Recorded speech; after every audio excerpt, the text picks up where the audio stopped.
자, 우리 옆에 있는 분들 인사 한번 나누십시다. 그래도 또 강의 듣게 됐으니까 같이. 예. 오늘 짝꿍이 중요합니다. 같이 뭐 얘기도 좀 하고 이렇게 하니까. 중간중간 실습도 하고. 안 싫어? 야, 근데 왜 형제들 저쪽 이렇게 형제들 모여 있구나. 오케이. 좋습니다. 형제들이 강의를 많이 들어야 되는데, 그지? 형제들 좀 데리고 오지 그랬어. 이런. 자, 보니까 저 뒤에 시계가 잘못되어 있네. 3시 49분이야 지금. 20분 남았는데 보니까 아니네. 그지? 자, 뒤에 추천도도 있으니까 한번 이따가 쉬는 시간에 한번 보시고 한번 책도 사서 보면 되게 도움이 될 거예요. 기도하고 시작하죠.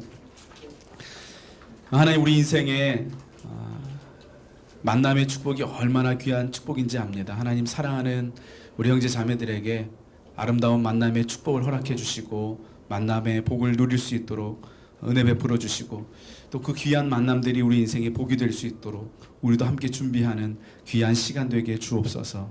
이 시간 성령님께서 우리 가운데 함께 하시고 말씀하시고 생각나게 하시고 생각하게 하시고 또 결단하고 결심하는 귀한 시간 되게 주옵소서.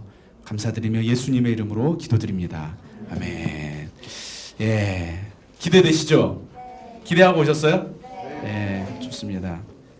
저도 열심히 준비를 했으니까 같이 한번 나누면 좋겠네요. 자, 한번 펴볼까요? 네, 목차 넘기고 첫 페이지, 외로운 싱글, 지겨운 커플. 예, 확 와닿죠? 일단 제목부터가 나는 그 연애를 해봤다. 괜찮아요. 나는 연애해봤다. 오케이. 나는 지금 연애하고 있다. 시장 조사를 해야 되니까 하는 거예요. 자, 나는 연애하고 싶다. 예, 좋습니다. 오케이. 손 안 드는 분들은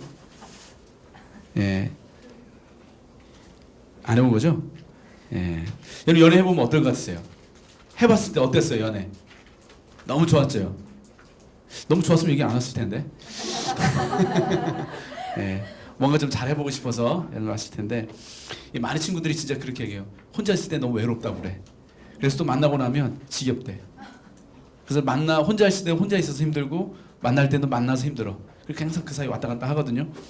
근데 왜 우리가 연애를 하려고 할까? 여러분 왜 연애하려고 하세요? 왜 우리 연애를 하고 싶을까?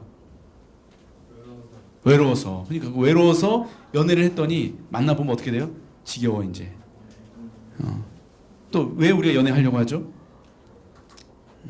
우리 연애를 하려고 하고 또 연애를 또 특별히 잘 하려고 하기 전에 연애가 뭔지 아는 것이 중요합니다.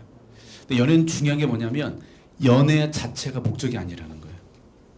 연애는 연애 자체가 목적이 아니라 결혼을 위한 준비 과정이 연애입니다. 그래서 우리가 연애를 제대로 이해하려면 결혼이 무엇인지를 제대로 생각해 보지 않으면 우리가 연애에 대해서 제대로 이해할 수가 없어요. 제가 결혼을 좀 늦게 했거든요. 34세 26 아내를 만나가지고 27 아내. 그래서 7살 차이. 저 대학교 1학년 때 초등학교 6학년. 딱 좋다고 생각해요. 7살 차이. 축구합니다. 여러분 7살 차이. 여러분 7살 나이 많은 오빠 만나면 진짜 행복할 수 있어요. 진짜로. 우리 아내가 근데 결혼 전에 제가 만나가지고 뭐가 제일 무서웠냐 했더니 결혼 전에 나이 많은 오빠 자꾸 결혼하자고 그래서 무서웠다고 막 그러더라고요. 근데 좀 늦게 했어요. 제가 늦게 결혼하는데 제가 이제 결혼 딱 하게 되니까 제 동기들 중에서 제가 진짜 거의 많이 늦게 한 편이거든요. 거의 다 했었고. 근데 그 친구들이 결혼 딱 한다고 하니까 축하한다. 너무 잘 됐다. 행복하게 잘 살아라. 이런 말은 거의 안 하고 지옥에 온 것을 환영한다. 뭐 이러면서 너 왜 그런 선택했냐. 좋은 시절 다 갔다 막 그런 얘기 친구들이 많이 해주더라고요. 여러분 대한민국에서 진짜 결혼 생활을 행복하게 하고 있는 가정이 얼마나 될까요? 결혼 생활을. 많은 가정들이요 진짜 심각한 아픔을 겪고 있고 또 한 집에 살고 있지만 어쩔 수 없이 살고 있는 사람들이 정말 많습니다. 또 우리 젊은이들 중에서는 그런 가정을 지켜보면서 아예 마음에서 결혼에 대해서 아예 포기해버린 그런 사람들도 있죠. 또 아니면 결혼에 대한 잘못된 환상을 가지고 연애를 하는 사람들도 있습니다. 여러분 하나님께서 우리의 처음에 결혼 제도를 만들어 주셨을 때 어디 너도 한번 지옥을 맛봐라 막 그러면서 우리의 결혼 제도를 만들어 주셨을까요? 그 2018년 지난해죠. 우리나라 혼인 건수 혼인 등록한 게요 25만 7,600건. 엄청 많이 했죠. 왜 난 저 숫자에 들어가지 못했을까? 25만 7,600건. 근데 2018년 이혼 건수는요 10만 8,700건입니다. 굉장히 많은 사람들이 결혼하고서 얼마 되지 않아서 이혼을 하게 된 거죠. 이렇게 결국 이혼할 건데 그럼에도 불구하고 우리가 굳이 결혼할 필요가 있을까요? 결혼할 필요가 있을까? 여러분 우리가 왜 결혼해야 될까요? 여러분 결혼하고 싶으세요? 안 하고 싶으세요? 여러분 왜 결혼하고 싶어요? 마음 편하게 눈치 보지 않고 섹스를 즐기는 것이 결혼일까? 많은 형제들이 많은 사람들이 그렇게 생각하죠. 어떤 사람들은 사회적인 분위기 때문에 결혼하기도 하고 또 주변 사람들의 압박, 특별히 부모님의 압박 때문에 결혼하기도 하고 어떤 사람들은 한 친구는 결혼하려고 하는 이유가 그 친구는 26에 결혼했어요. 왜 결혼하냐 했더니 빨리 이 집에서 벗어나고 싶다. 결혼한 이유가 집에서 벗어나기 위해서 결혼해요. 빨리 가정에서 탈출하고 싶은 거예요.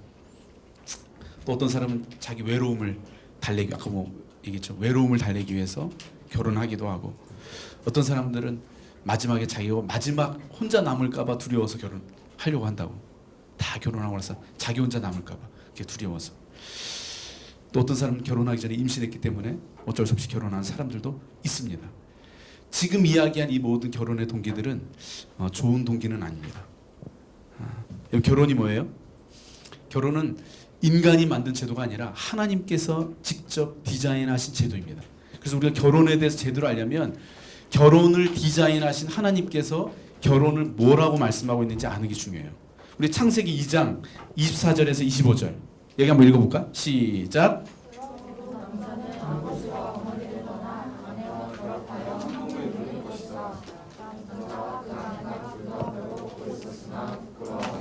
예, 성경 말씀 되게 에로틱하네요. 예. 웃어야 되는데 안 웃네. 예. 그래서 성경이 말하고 있는 결혼이 뭐예요?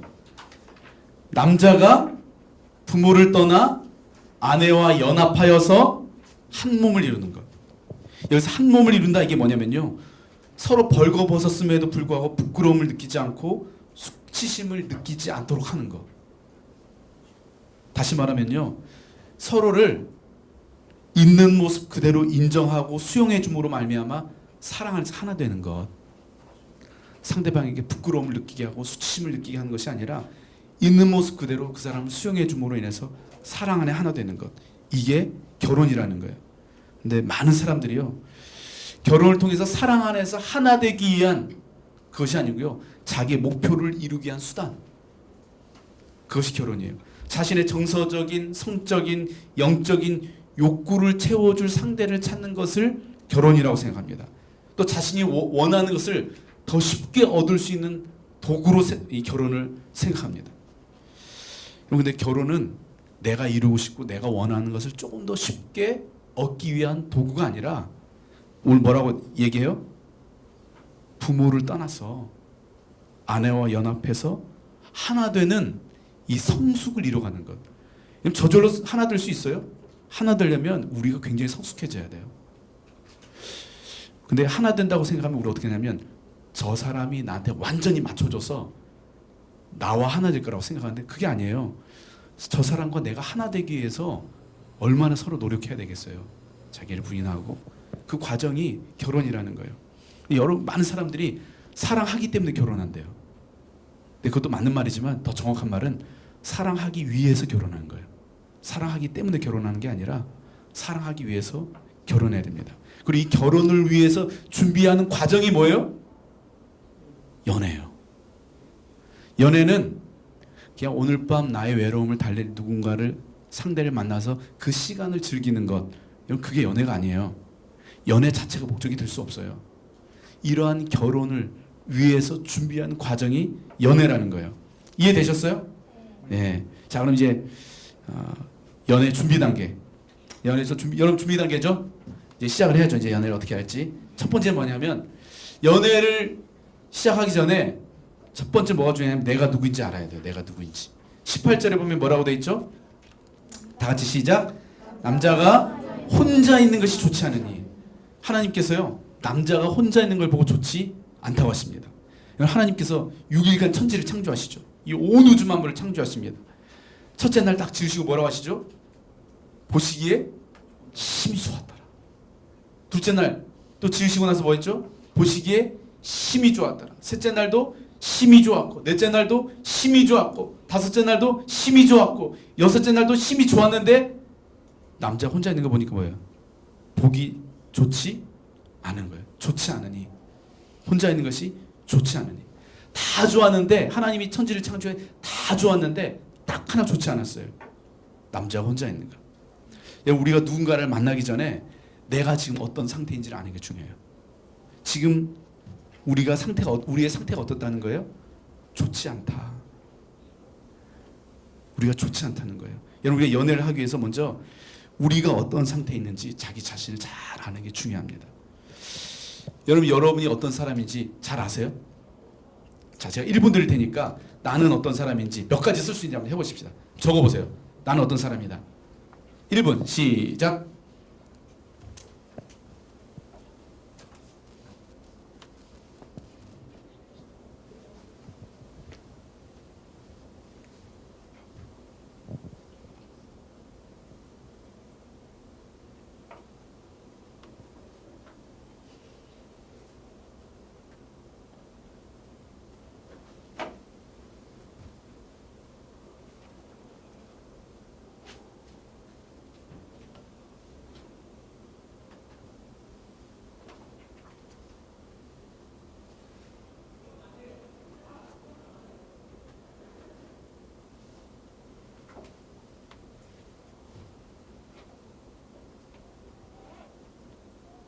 자기를 쓰라는데 하늘을 쳐다보는 건 뭐죠? 네, 빨리 다 쓰셨어요? 네, 자 1분이 됐네요. 자, 몇 개 썼어요? 나 5개 썼다. 얘기를 해봐. 몇 개? 몇 개 썼어요? 못 썼어? 하나. 나 지금 몇 살이죠? 20살인데 20년 동안 사귄 친구에 대해서 설명을 하니까 하나. 되게 친한 사이네. 자, 또 몇 개? 하나. 둘이 친구가? 자, 몇 개? 7개. 나 7개 이상 쓴 사람. 7개 이상 쓴 사람. 몇 개?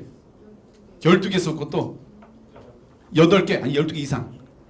12개 이상 쓴 사람 있어요?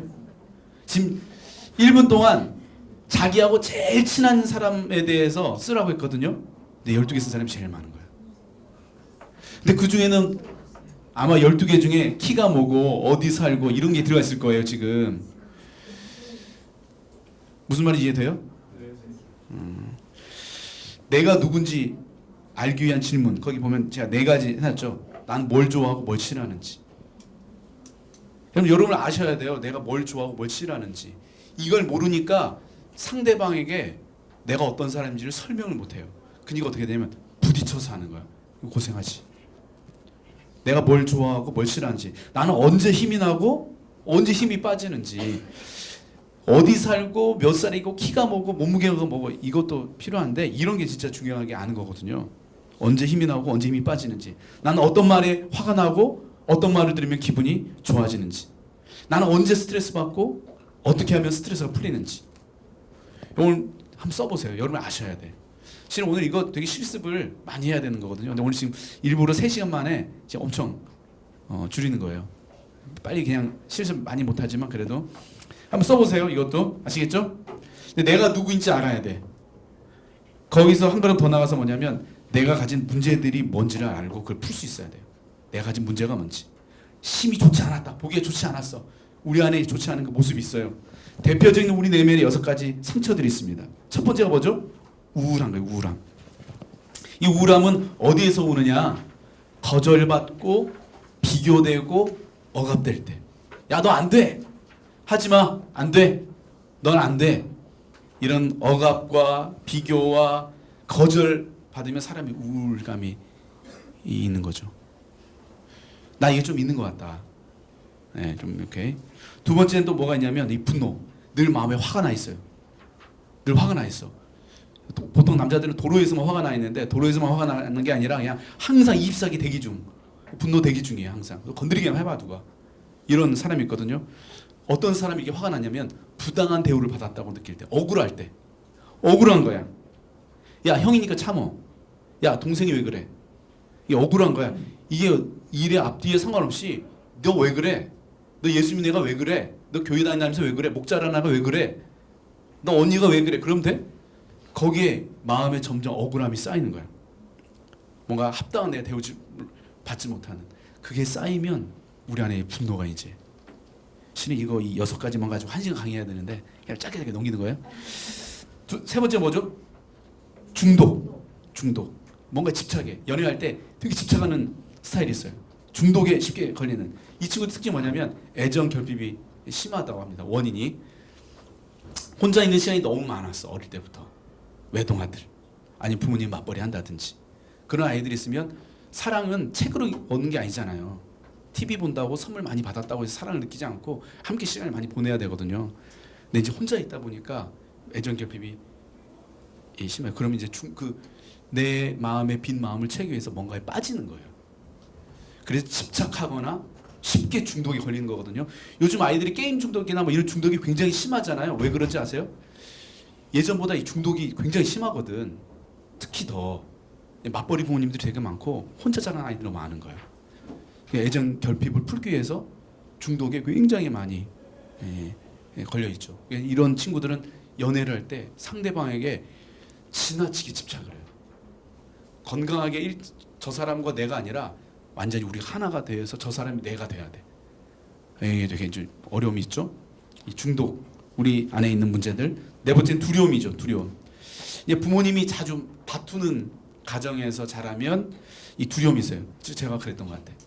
제 어머니 아버님이 거의 뭐 K1 선수였어요. 또 항상 이렇게 자주 싸우시고. 그냥 뭐냐면 불안한 거야. 늘 눈치 보고. 또 아버님 평상시에 진짜 좋으신데 술 드시고 오시면 진짜 뭐 이제 자고 있는 저희들 형제들 깨워가지고 평상시에 얘기 잘 하지도 않으면서 술만 드시고 오시면 3시간 4시간씩 대화하자고 막 계속하면서 실은 했던 얘기 또 하고 했던 얘기 또 하고 막 그러다 보니까 이제 아버지에 대한 두려움, 공포. 자고 있다가 아버지가 문 열고 들어오는 딱 현관문 열고 들어오는 소리 들으면 그 발자국 소리에서 술을 드셨는지 안 드셨는지 직감적으로 느끼는. 그만큼 주변 상황에 민감하고 눈치를 많이 본다는 거예요. 지나치게 눈치 많이 보죠. 늘 눈치 보고 늘 기에 눌려 있고 이런 사람들의 특징이 뭐냐면 늘 상대방에게 맞추려고 해요. 연애할 때도 그냥 무조건 맞추려고 해요. 왜냐면 마음에 두려움이 많은 사람들이 그러거든요. 근데 이게 부모님이 많이 자주 이렇게 싸운 환경에서 왜냐면 한 번에 임팩트 있는 그런 일들은 많지 않아요. 보통은 작은 일의 반복이 우리의 마음의 상처를 만들거든요. 무슨 말인지 이해되죠? 우리가 뭐 솔직히 뭐 엄청 막 큰 사건이 우리 인생에 얼마나 있어요. 근데 그런 걸로 인한 상처보다는 작은 일들의 반복이 우리의 마음에 큰 상처를 만들어내거든요. 이런 두려움이 있다는 거. 5번째는 뭐죠? 열등감. 열등감이 키워드는 그냥 비교예요. 비교. 끊임없이 비교하는 거. 야 영숙이는 어느 대학 붙었다더라. 야 영숙이 취직했다는데? 야 영숙이는 요즘 살 7kg 뺐다더라. 야 영숙이 저희 아내거든요. 근데 뭐 영숙이 야 네 형은 뭐 이렇다더라. 야 네 동생은 저러는데 넌 이게 뭐니? 야 영숙이 옆집 영숙이는 이런다 상 타왔다는데 넌 뭐니? 늘 비교하는. 근데 이게 참 무서운 게 뭐냐면요. 그런 비교에 노출돼 있다 보면 이제 그 옆에 있는 환경이 날 비교하지 않아도 내 안에 그 프로그래밍 돼 있어가지고 아무도 날 비교하지 않는데 어떤 딱 상황, 사건, 환경이 딱 주어지면 자동적으로 내 안에서 지금까지 프로그래밍 되었던 이 비교가 재생이 되는 거예요. 그래서 이제 뭐 20 넘어서는 솔직히 누가 그렇게 대놓고 비교하지 않거든요. 근데 누가 비교해요? 내가. 20년 동안 학습되고 난 보통 이제 20살 이전에 비교 많이 하지 20살 넘어서는 비교 그렇게 많이 안 당해요. 부모님이 이제 그 정도 되면 자녀들이 20살 넘으면 부모님들도 이제 어느 정도 철이 들었어. 그래서 이제 비교하면 안 된다는 걸 좀 솔직히 알아. 근데 20살 넘은 아이들이 다 뭐하고 그냥 비교하고 있어. 왜? 그렇게 학습되고 프로그래밍 된 거야. 그래서 난 비교 안 하고 싶은데도 보면 자동적으로 그냥 예쁜 애 보면 자동적으로 난 이게 왜 이러지? 뭐 공부 잘하는 애 보면 자동적으로 아무도 너 왜 학교 그런데 난 이렇게 얘기 안 해. 근데 어느 학교 다니는 거 보면 그냥 자동적으로 위축이 되고 비교가 되고 그러거든요. 여기에서 열등감이 만들어진다는 거예요. 열등감. 여섯 번째는 뭐죠? 죄책감. 이 죄책감은 어디에서 나오냐면 완벽주의. 난 완벽주의 기질이 좀 있다, 솔직히. 여기 있어요. 이런 사람들이 죄책감이 많아요, 실은. 항상 부모님이 95점 맞고 왔는데 아우 잘했다 영수가 이게 아니라 뭐예요? 너 한 개 이거 왜 틀렸어? 이거 왜 틀린 거야? 항상 완벽을 요구하는. 잘한 것을 이야기하지 않고 부족한 한두 개를 가지고 계속 얘기하는 거예요. 이 완벽주의 기질이 그러거든요. 이것도 우리가 우리 자신에게. 자, 이번 군대도 너무 잘하고 아이들 너무 좋다고 하는데 나는 그때 거기에서 그 하나 내가 뭐 이게 좀 못했던 거 하나 왜 그렇게 못했을까? 너무 좋았어 군대도 진짜로. 근데 돌아와가지고 계속 그것만 생각하는 거야. 이 완벽주의. 이게 우리는 죄책감을 갖게 하거든요. 늘 완벽을 요구하시는 어떤 부모님이나 주변의 환경. 이게 우리의 죄책감을 갖게 한다. 나는 이 6가지 중에 어떤 게 나의 핵심 감정인 것 같아요. 여러 가지 우리 다 있겠지. 어느 정도 다 있어요. 근데 그래도 나에게 가장 크게 와닿는 것 한 두세 가지 한번 여러분 체크 한번 해보세요. 제일 크게 와닿는 거. 다 있어요. 뭐 없는 사람 없어요. 이거 없다고 하면 이제 여기 있을 수 없어요. 이게 난 없다 그러면 그 곤지암 거기 가 계셔야겠죠. 예. 못 알아듣시네. 예. 자, 3가지 체크했어요? 한번 옆에 있는 분들하고 나눠봅시다. 나는 어떤 거다.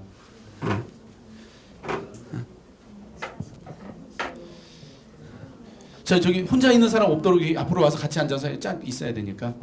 여기 좀 앞쪽으로 와서.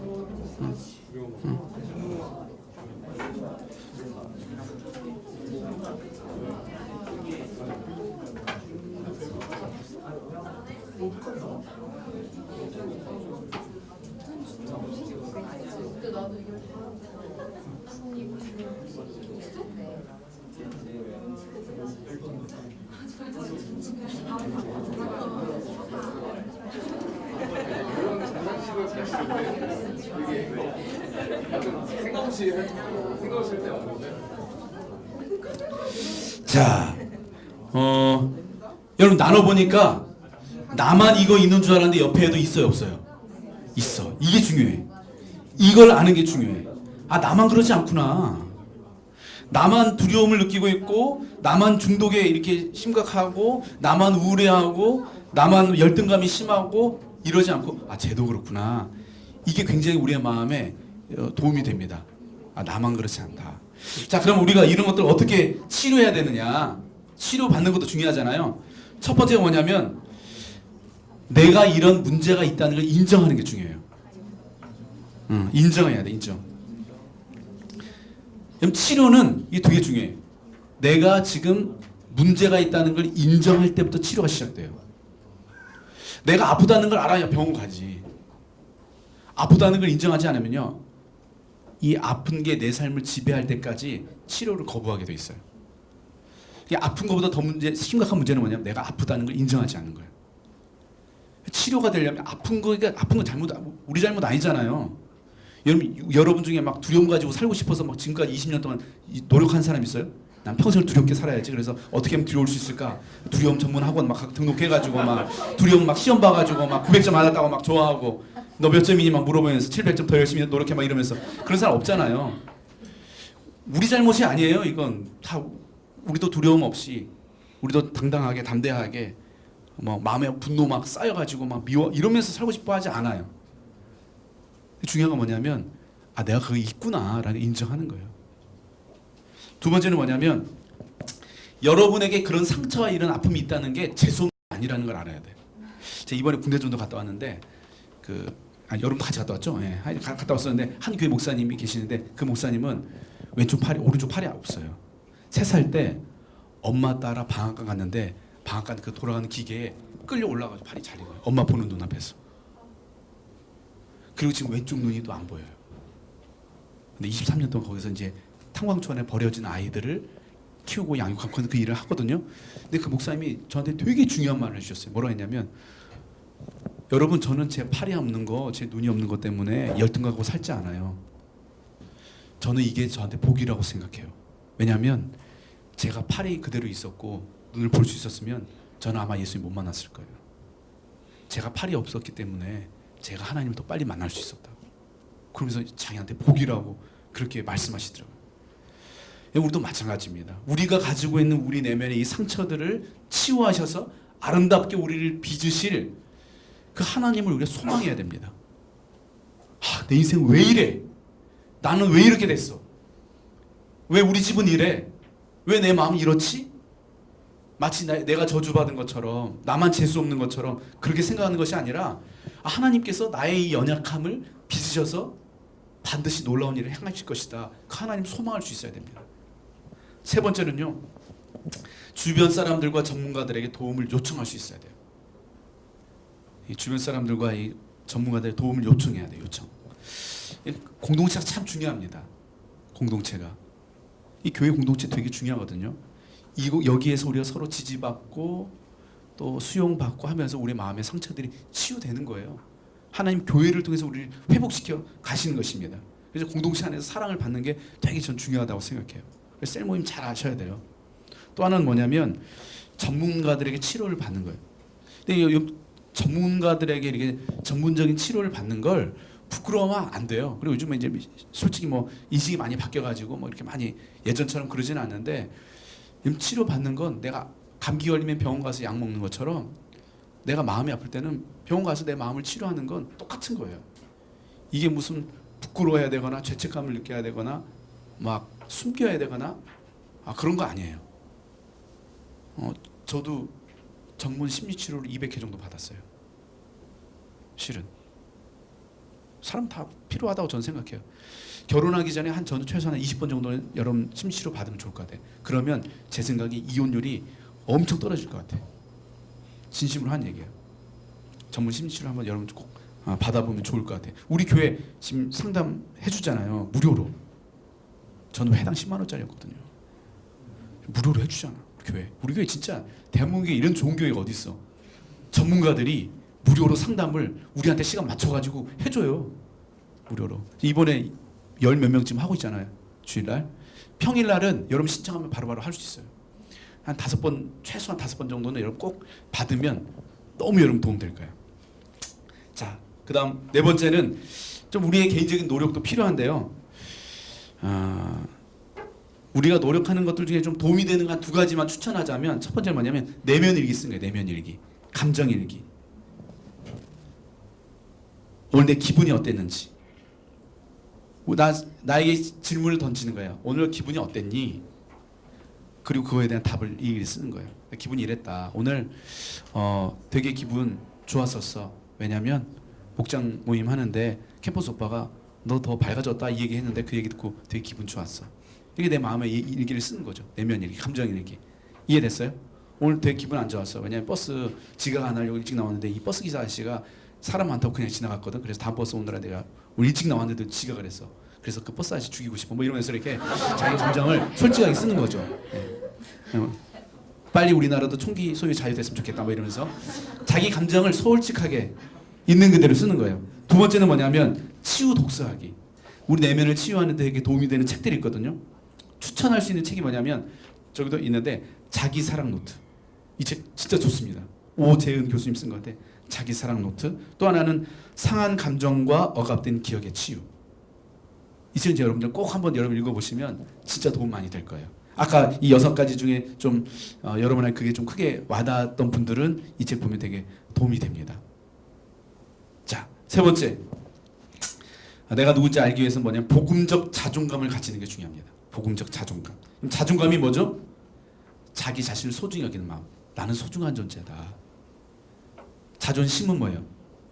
나는 너보다 잘났다. 자존감은 나는 소중하다. 이해돼요? 자존감과 자존심 다르요? 복음적 자존감은 뭐냐면 복음 안에서 내가 얼마나 소중한 존재인지를 아는 거예요. 모든 상처의 핵심 원인은 뭐냐면, 가장 큰 원인은 뭐냐면 사랑의 결핍에 있어요.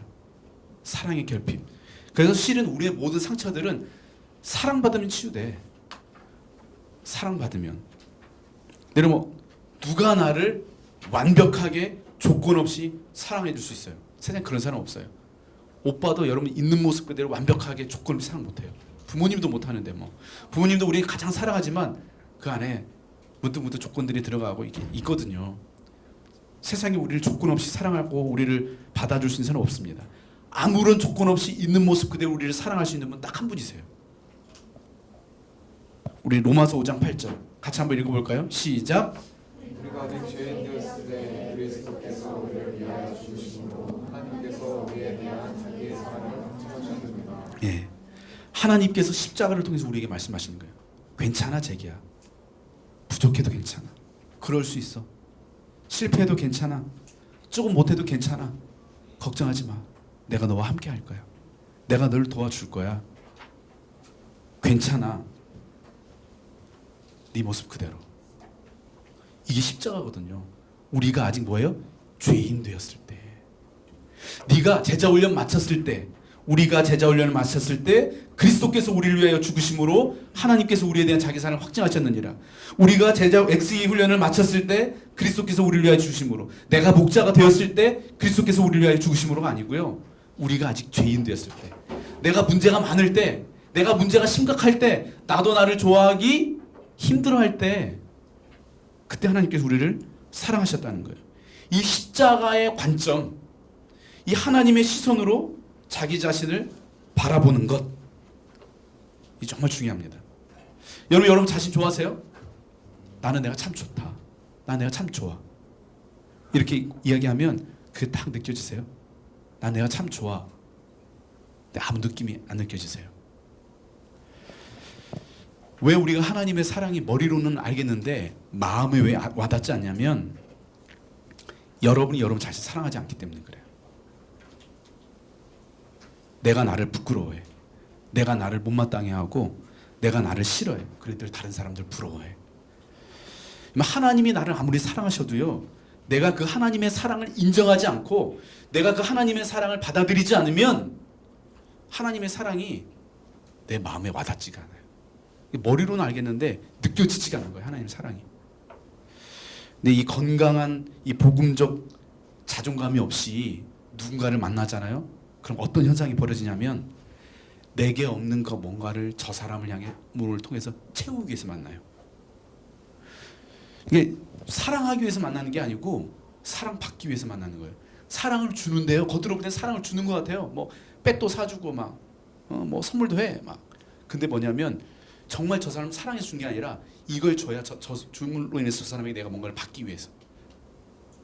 그래서 줬는데 돌아온 게 없으면 어떻게 해요? 상처를 받는 거예요. 더 큰. 준 것 자체로 기뻐해야 되는데 주고 돌아오는 걸로 기뻐하게 돼. 복음적 자존감이 없으면 그래요, 사람이. 그러니까 사랑한다고 해서 선물을 줬는데 나중에 선물 받는 게 상대방이 두려워해요. 왜? 또 뭘 줘야 되지? 그건 연인 관계도 그렇고 목장 안에서도 그렇고 친구들 사이에서도 그래요. 이 복음적 자존감이 없으면 옆에 있는 사람들 사랑은 해요. 사랑하는 것처럼 보여. 친절을 베풀고 막 좋은 말도 해주고 축복도 해주고 선물도 사주고. 근데 결국은 내면의 동기는 뭐냐면 그 사람들을 통해서 내가 원하는 걸 받고 싶어서. 내가 나에게 필요한 걸 채워주지 못하니까 옆에 있는 사람들한테 채워달라고 감정적 구걸을 하는 거예요. 복음적 자존감을 갖는 게 너무 중요합니다. 여러분 만날 누군가를 만날 준비가 되어 있는지, 내가 예수 그리스도의 십자가의 복음으로 나를 바라보고 나를 수용하고 나를 사랑하고 있는지, 이게 중요합니다. 이 십자가의 이 복음, 이게 우리의 마음을 치료할 수 있는 가장 강력한 사랑입니다. 물론 우리 공동체의 사랑이 도움이 돼요. 근데 궁극적인 치료가 되지는 않습니다. 필요해요. 사람들의 사랑을 받는 게 나쁘다고 생각하잖아요. 해야 돼요. 근데 그것만으로는 불가능해요. 궁극적인 우리의 존재적인 결핍, 우리 마음의 빈자리는 이 십자가 복음의 은혜로만 채워지고 우리의 마음의 상처는 그 복음으로만 채워질 수 있어요. 제가 상담 많이 받으라고 하거든요. 근데 상담이 우리의 마음을 궁극적으로 치료하지 뭐 200번 받았어도 치료 궁극적으로 되지 않아요. 상담 20번 받은 걸 통해서 제가 확신한 건 뭐냐면, 하나님의 사랑만이 나를 궁극적으로 치료할 수 있구나. 그건 하나의 도구일 뿐이에요, 도구. 이해되셨죠? 자, 세 번째. 나에게 이제 그럼 알맞는 사람이 누군지를 아는 게 중요합니다. 18절을 한번 읽어볼까요? 18절 시작.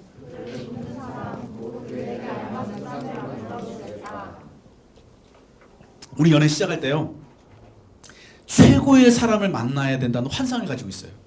좋은 사람 만나야 된다고. 좋은 사람.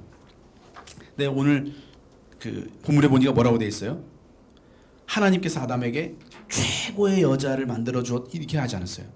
알맞는 짝을.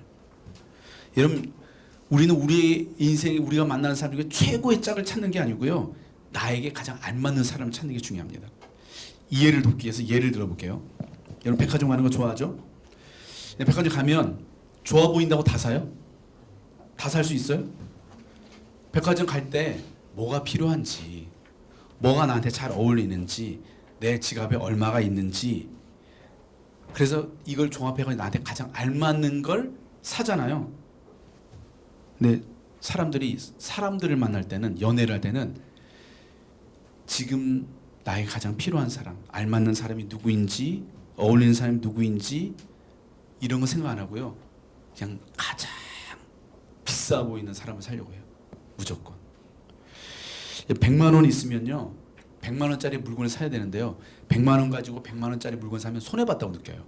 100만 원 가지고 150만 원짜리를 사야 잘 샀다고 생각하는 거예요. 그래서 우리가 연애가 잘 안 되는 거예요. 100만 원짜리라고 해가지고 100만 원 주고 샀더니 인터넷에서 50만 원에 산 거야. 그러니까 환불하는 거예요. 이해돼요? 아, 100만 원짜리인 줄 알았어. 그냥 알고 봤더니 깔창이었어. 100만 원짜리가 만났더니 다 화장빨이었어. 우리가 연애를 성사시키기 위해서 깔창 깔고 화장빨 키우고 가지고 그리고서 만나는 거예요. 100만 원짜리인데 150만 원짜리인 것처럼 보인 거야. 그렇게 마케팅을 한 거죠. 그러니까 상대방이 150만 원짜리인지 알고 만났는데 알고 보니까 100만 원짜리인 거야. 그러니까 관계가 깨지는 거예요. 이해가 돼요? 공정한 거래가 이루어지지 않았어요. 공정한 거래가. 또 우리가 우리의 미래의 배우자를 생각할 때요, 우리는 뭐냐면 로또 맞을 거 생각해요. 로또. 내 인생의 로또는, 나 어차피 내 인생 대학도 실패했고 직장도 실패했고 나는 이제 결혼밖에 없다. 내 인생의 로또는. 그래가지고 하여튼 뭐 배우자 위해서 기도하는데 A4 5장 10포인트로 5장 해가지고 아침 저녁으로 맨날 그걸 기도해요. 야, 무섭습니다.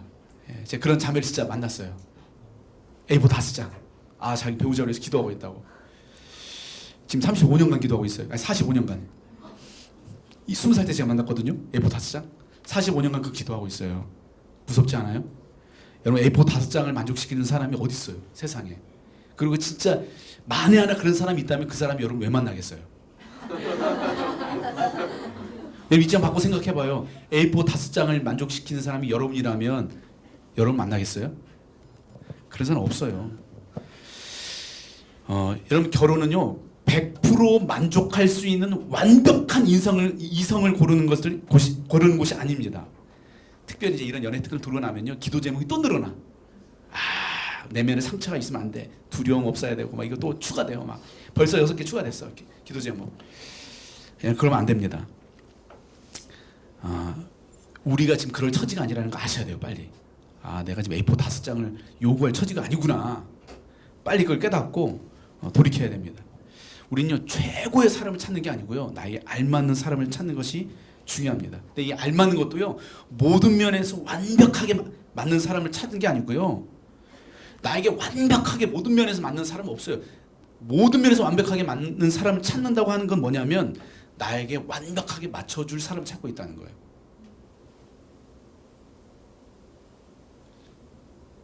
데이트할 때는 친구 같은 남자, 일할 때는 정말 존경할 수 있는 아주 멋있는 남자, 또 밤에는 아주 또 야성미가 넘치는 남자, 뭐 그런 사람이 어디 있어요?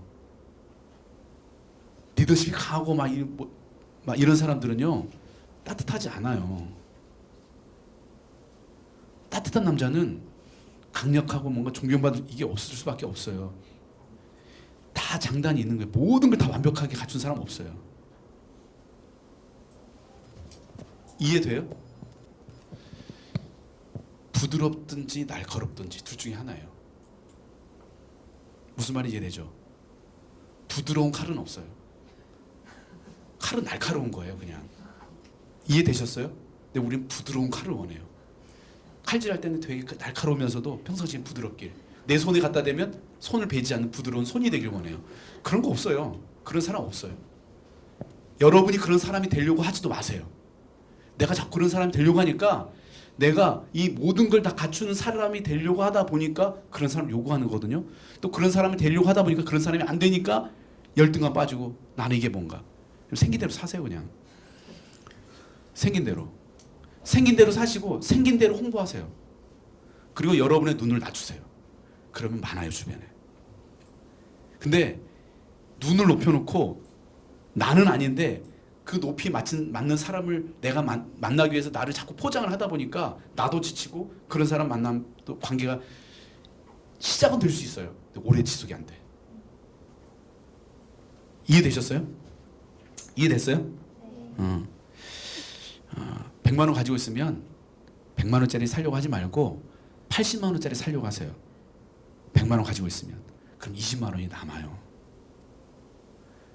근데 우리 100만 원 가지고 있으면 200만 원짜리 살려고 하니까 시작이 안 되는 거예요. 왜 시작이 안 되는지 이제 아시겠죠? 눈을 낮춰라. 저 여러분들이 기도하실 때, 배우자 위해서 기도하실 때 가장 중요하게 생각하는 거. 야, 이건 없으면 진짜 안 된다. 응? 나 이건 꼭, 내 배우자 이건 꼭 있었으면 좋겠다. 그렇게 생각하는 거 딱 3가지 정도만 한번 생각해 보시고 그거 가지고 기도하세요. 한 3가지 정도. 너무 많으면 안 돼요. 그런 사람 없어요. 진짜 제일 중요하다. 3학점짜리. 1학점, 2학점은 좀 포기하고 그냥 3학점짜리만 A불 맞으면 돼요. 3학점짜리 3개만. 그럼 평점 높아요. 자, 3가지 한번 적어봅시다. 나에게 가장 중요한 베스트 3가지. 난 내 배우자가 요거 3가지도 있었으면 좋겠다.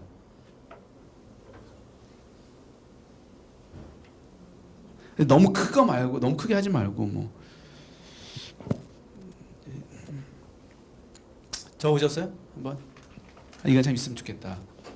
이거 있었으면 좋겠다. 아니면 이거 절대 있으면 안 된다. 뭐 그런 거 있잖아요. 여러분 그동안 다수의 그 연애 경험을 통해서 내가 여러분 이런 인간 진짜 질린다. 막 그런 거 있죠.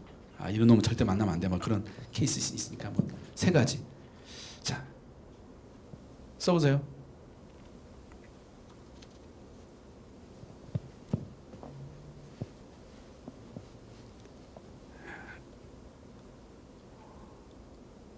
야, 분위기 너무 좋다. 너무 진지해. 너무 좋아. 우선 이런 분위기 너무 좋아. 진지하게 막 다 생각하면서. 진짜. 3가지. 3가지 뭐예요? 뭐 적었어? 이름이 뭐 소개하고 이름. 우리 지원이는 중요한 3가지 뭔지 한번 봅시다. 첫째는 하나님을 사랑하는 거. 번째는 대화 코드가 맞는 사람. 대화 코드가 맞는 거. 어떤 사람이 대화 코드가 맞아요? 저랑 같은 관심사를 어떤 거에 관심이 많아요? 좋아하는 거 영화 취향이 비슷하다고. 영화 취향이 비슷한 사람. 왜냐면 내가 왜 이 질문을 하냐면 이게 되게 중요해. 어떤 사람은 원해요? 대화 통하는 사람. 이거 어디서 많이 들었어. 그래서 대화가 통하는 사람이 중요하다고 생각하는데 중요한 거 뭐냐면 어떤 사람하고 대화가 통하는지를 설명이 안 돼 있어. 어떤 사람이 내가 대화가 잘 통하는지를 아는 게 되게 중요해. 그래야 그런 사람을 만나게 되지. 저는 대화가 통하는 사람인데 저는 이런 사람하고 대화가 잘 통해요. 예를 들면 저는 막 재밌게 해주고 이렇게 밝고 이런 사람하고 있으면 되게 대화가 잘 통해요. 라든지 아니면 저는 뭐 좀 뭔가 진중하고 이렇게 막 너무 까불되지 않고 이런 사람하고 있으면 뭔가 마음이 열리고 대화가 잘 돼요. 라든지 뭔가 대화가 되는데 어떤 사람이 대화가 되는지를 하는 거 되게 중요할 것 같아요. 또 3번째 뭐였지? 괜찮아. 키 184 이상? 야 목사님 진짜 장난 아니지. 돗자리 깔까? 진짜 완전. 키가 나보다 큰 사람 좋아요. 중요해요. 자기만의 이 3가지가 있어야 돼. 그리고 이 3가지 맞는 사람을 찾아요. 그러면 좀 만족도가 있을 거예요. 한 명만 더 우리 형제 중에 우리 앞에 자 자기소개 이름 이름. 저뭐 투개를 이름만 얘기해 줘. 이 경도고요. 경도예요, 경도. 네네 경도고요. 또 세 가지. 따뜻한 마음이랑 따뜻한 마음 있는 사람, 네네 그리고 경건 같이 할 수 있는 같이 경성을 할 수 있는 사람. 예. 그리고 미모요. 미모? 미모 뭐? 야 지금 1번, 2번에서 자매도 활짝 지금 얼굴 웃음이 나왔다가 세 번째 듣고 지금 다 고개 숙였어 지금. 경도야. 네가 그런 놈이야 지금. 미모? 야 여기 완전 지금 오늘 진짜 내 보니까 대학부에서 가장 예쁜 사람들만 와 있는 것 같아. 와 경도야 뒤돌아보지 마. 네. 너무 예뻐 지금 여기 완전 꽃밭이야. 꽃밭에 너 혼자 지금 형제 혼자야. 알겠습니다. 와 우리 이 만남이 이루어졌으면 좋겠네요. 9억 7천만 건의 인터넷 데이터, 빅데이터를 가지고 조사를 해봤어요. 분석했더니 한국인들이 좋아하는, 선호하는 성향의 사람들이 있대요.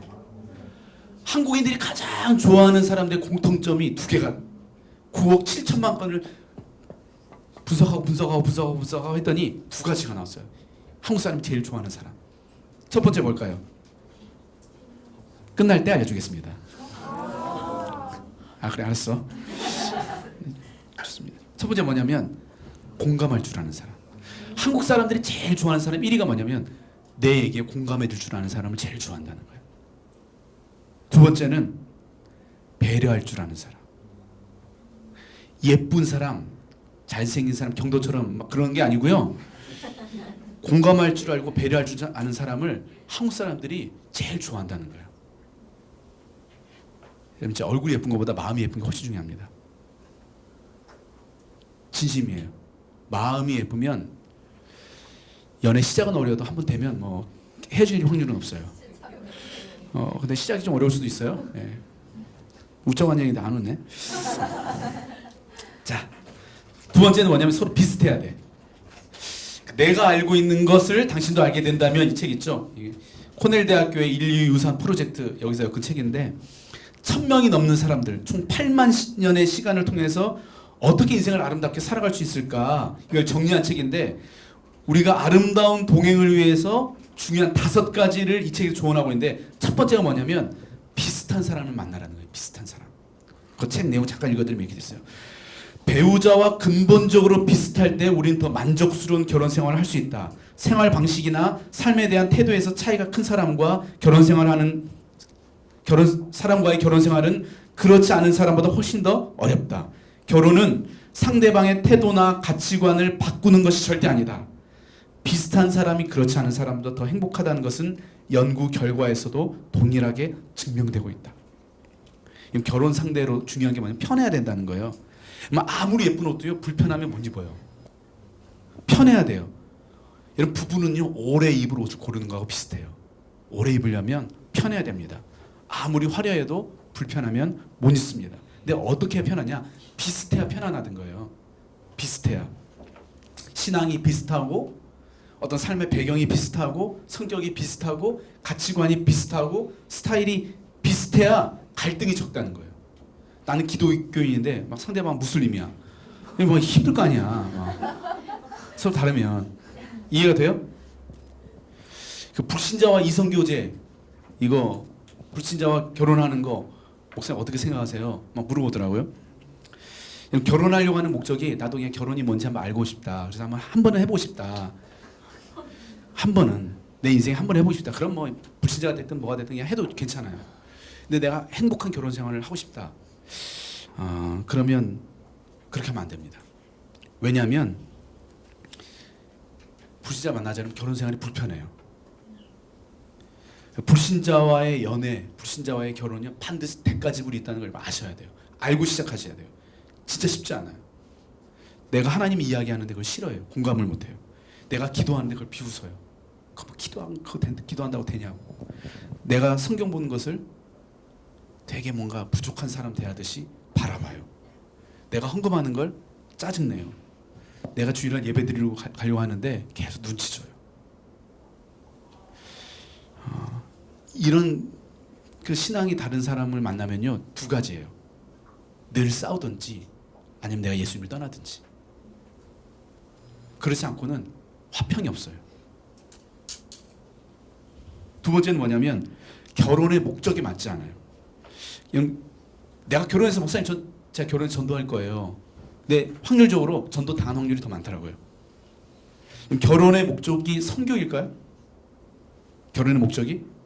결혼은 결혼 자체의 목적으로도 이미 고유한 가치가 있습니다. 우리가 신앙이 없잖아요. 그럼 온전한 하나됨을 이룰 수 없어요. 결혼의 목적인 하나됨을 이루는데 불가능하다는 거예요. 세 번째는 뭐냐면 성경이 반대합니다. 성경은 신앙 안에서 만날 것을 굉장히 적극적으로 말씀하고 있어요. 우리 거기 한번 읽어볼까요? 말씀 두 구절 있죠? 시작.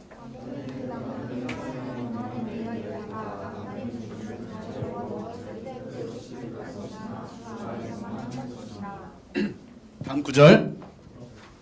아니 고린도후서 시작.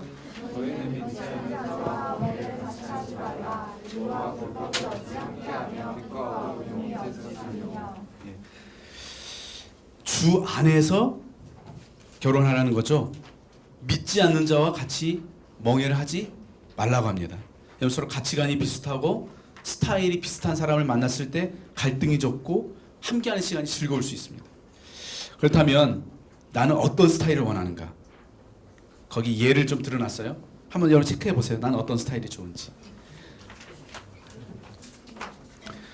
이런 사람이 있어요. 난 차분하면서 활발한 스타일 좋아하고요. 저는 강력하면서 여유로운 스타일 좋아하고요. 저는 리드하면서도 조력자가 될 수 있는 스타일 좋아. 그런 사람 없다고 제가 얘기했어요. 예. 체크해 보세요. 그냥 동그라미로 간단하게 체크를 하든지 밑줄 긋든지 동그라미 체크하든지.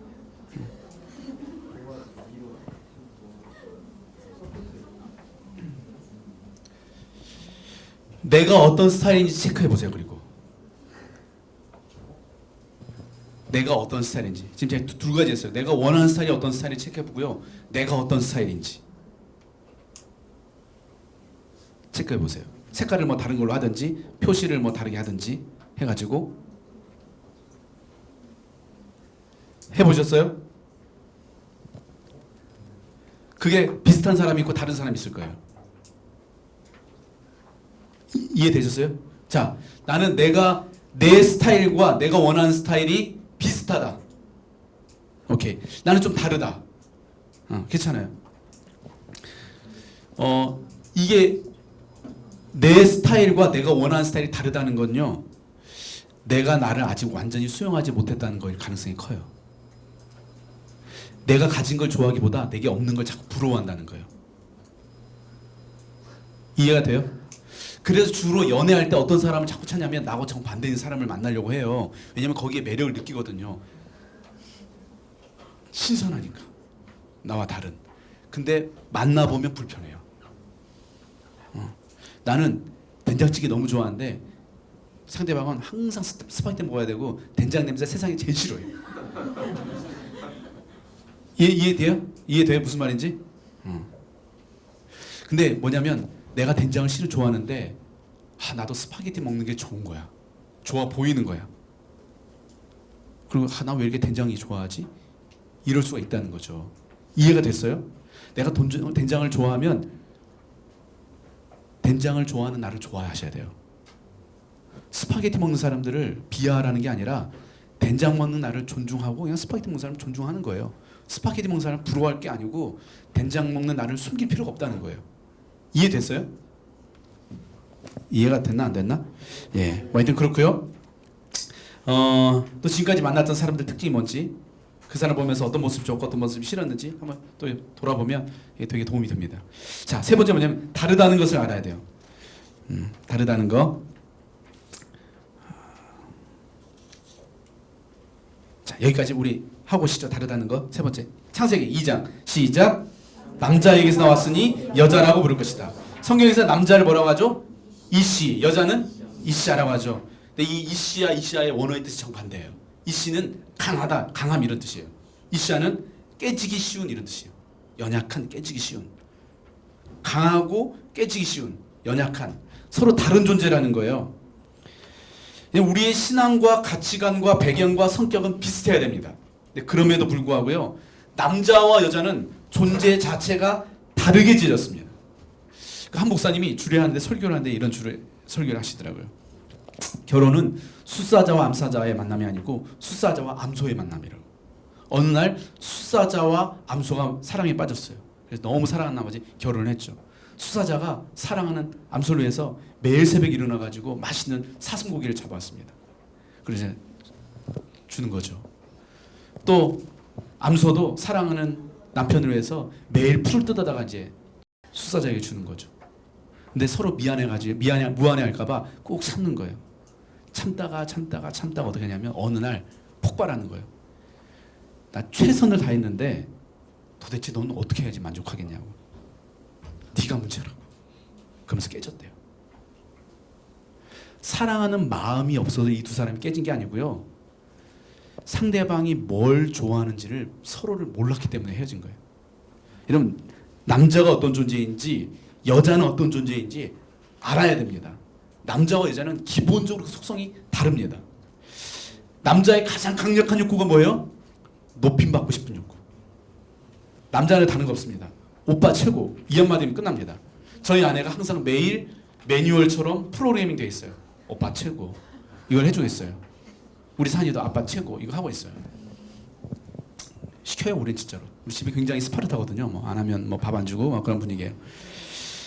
왜 아저씨들이 밤마다 지하실 가가지고 어린 자매들하고 같이 시간 보내는지 아세요? 그 자매들이 예뻐서가 아니에요.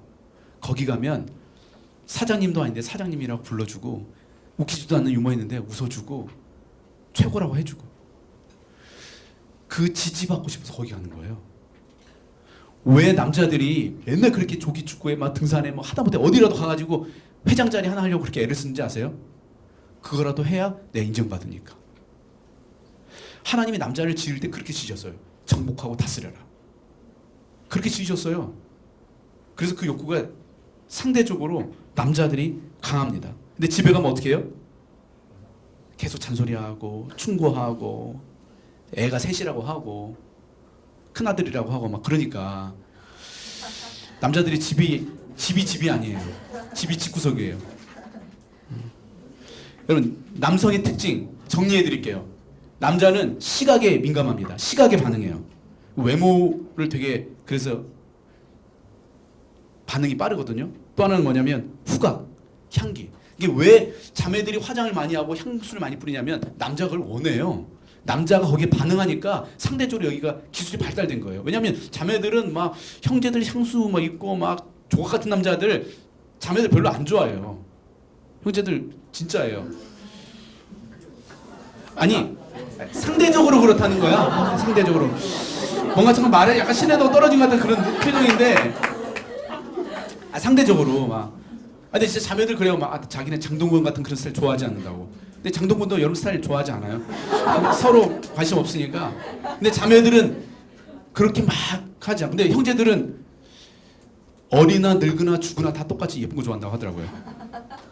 예, 형제들은 외모에 쉽게 반응한다는 거예요. 그리고 형제는 성취의 만족을 얻어요. 성취감.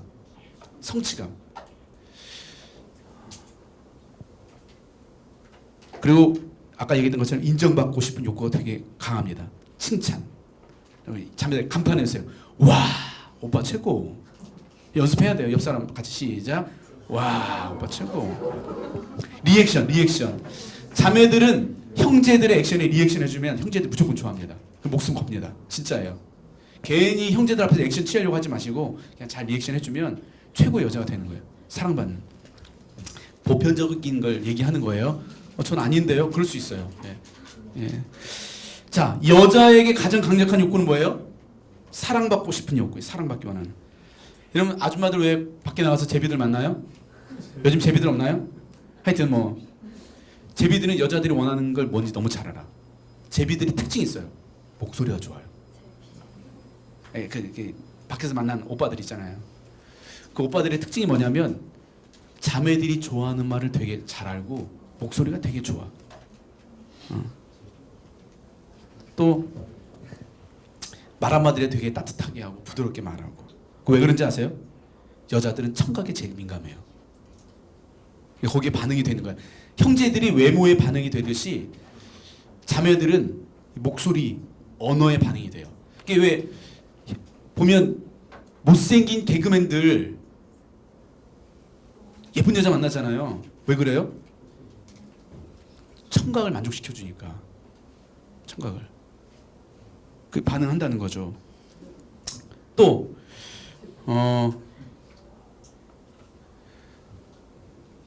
이제 뭐 그렇다는 거예요. 근데 또 후각 아니 스킨십 촉각 자매들은 촉각에 민감해요. 제비들 보면 스킨십 아주 잘하잖아요. 자꾸 제비가 너무 옛날 용어인가요? 사라진 옛 구어죠. 예, 구어. 예, 구어. 예.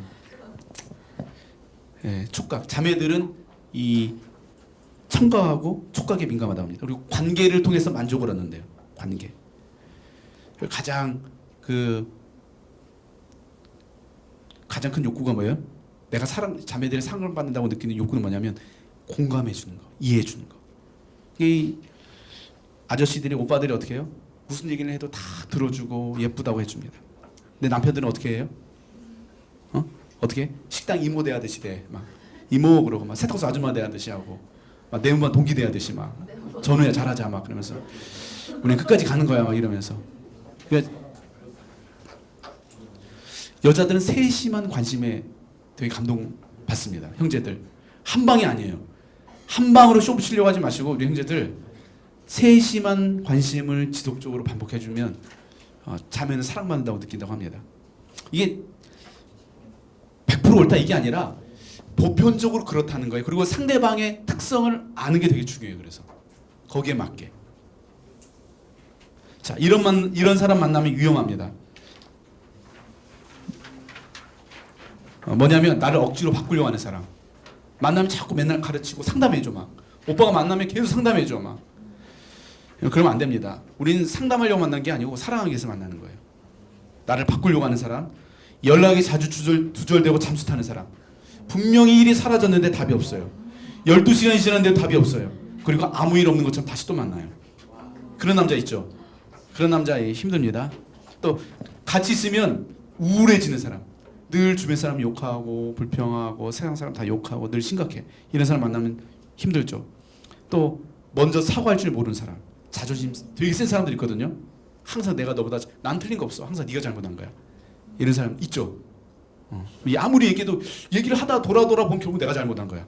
쟤는 항상 잘못한 게 없어. 이런 스타일이 있어요. 화가 나지 지금? 그런 사람이 있습니다.